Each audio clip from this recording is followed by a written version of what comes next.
موضوع ہے تربیت اولاد۔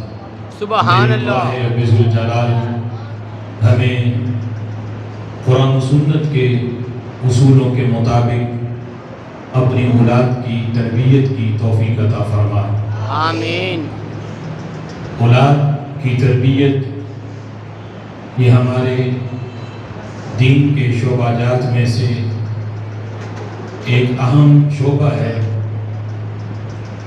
اگر اولاد کی تربیت قرآن و سنت کے بتائے ہوئے اصولوں کے مطابق کی جائے تو یقیناً وہ اولاد دنیا اور آخرت میں اپنے والدین کے لیے نجات کا ذریعہ بن جاتی ہے۔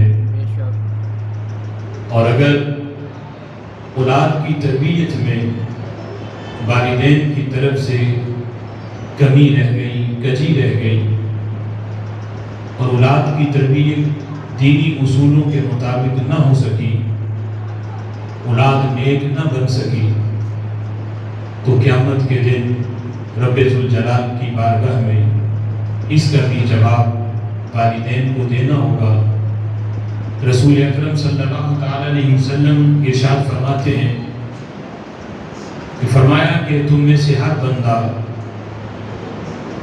وہ ایک بادشاہ کی حیثیت رکھتا ہے اور اس کی ایک رعایا ہے، اور تم میں سے ہر ایک کو اپنی رعایا کے متعلق اس سے پوچھا جائے گا اور اسے اپنی رعایا کے متعلق اسے جواب دینا ہوگا۔